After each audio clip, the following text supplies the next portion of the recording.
What's up, everyone? SpiderMan 1991 here to talk about my comics for the week. First up, my Marvel titles. As usual, I start off this video with the latest issue of Amazing Spider-Man, Part 2 of the Grim Hunt Saga. Now, I didn't enjoy the first part, but the second part I'm actually starting to enjoy this story a bit.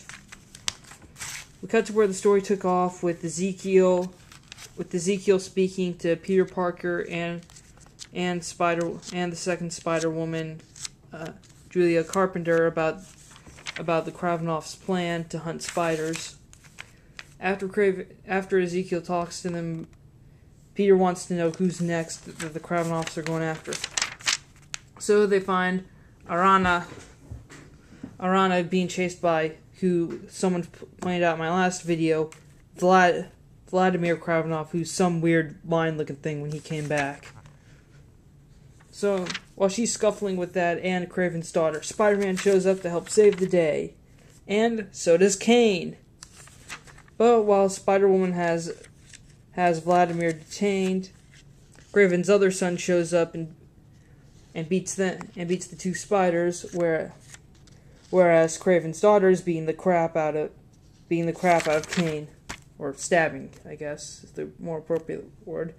But the Kravinoffs grab Spider-Woman and Arana and take them away, leaving Spider-Man and Kane alone.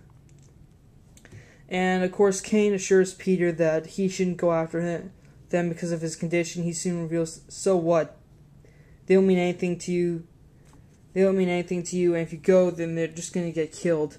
You should just run away and screw the rest. Of course, Peter just punches him, calls Kane selfish, and he says he's always suffered, but he hasn't used it as a crutch like him. But Spider-Man speaks to Ezekiel, who tells him that they need to build an army, so they decide to go after the two strongest spiders, Venom and Anti-Venom. But while Spidey goes off with Ezekiel, Kane's sitting there watching them. And while Ezekiel reveals to Spider-Man that Kraven's widow was behind the gauntlet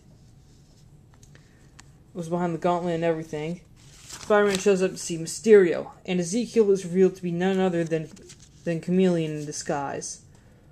But then, all of a sudden, they shoot some sort of bomb which confuses Spider-Man. Bomb, really more like some sort of drum beat noise developed by Mysterio so that the Kravinoffs can hunt down Spider-Man. But while they're hunting him, he falls in a grave. Then with Kraven's children off, suddenly Spider-Man shows up and punches Vladimir. But he gets shot in the back by Kraven's wife using the same gun Kraven used to kill himself. Then they grab him, put him on the altar, and then rip open his heart like an Indiana Jones Temple of Doom, and bring back Kraven to life. Now, I don't know if you know this, but Spider-Man's costume right before he fell into the grave, it was pretty torn up, as you can see. I don't know if you can tell, but it was kind of torn. Okay, focus. Don't really have a good focus with this camera, but it was pretty torn up. And all of a sudden, the next panel, his costume is all fixed and stuff. I'm just saying, and Kane looked like he had one of those moments where it's like, oh no, I better go help them and stuff.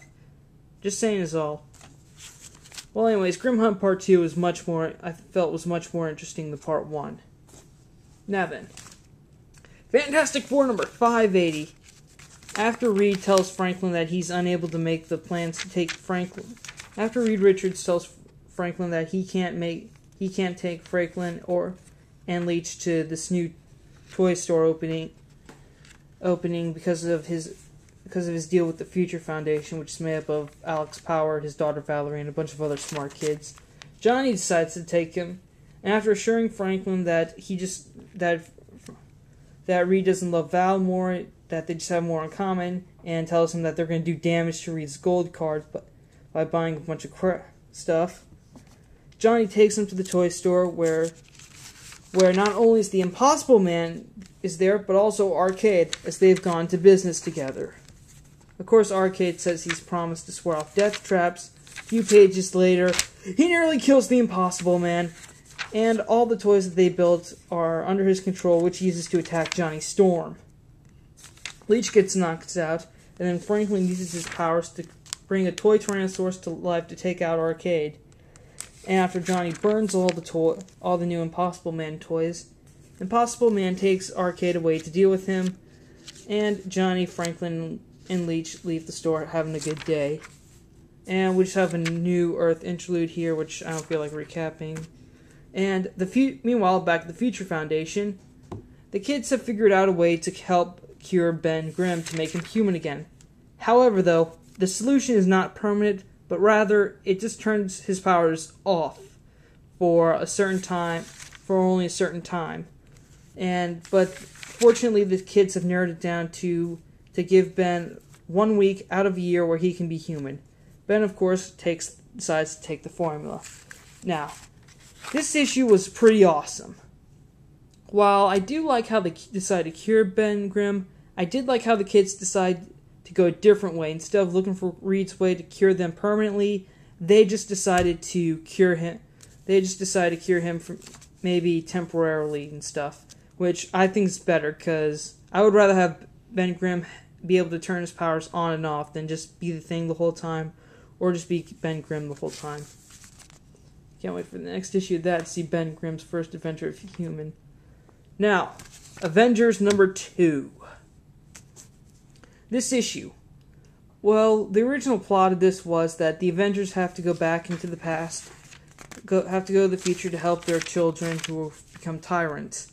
And so they seek help from the former Marvel boy, Novar, now going under the alias of the Protector. They take the Protector back to Avengers Tower, where he's constructing them a time machine.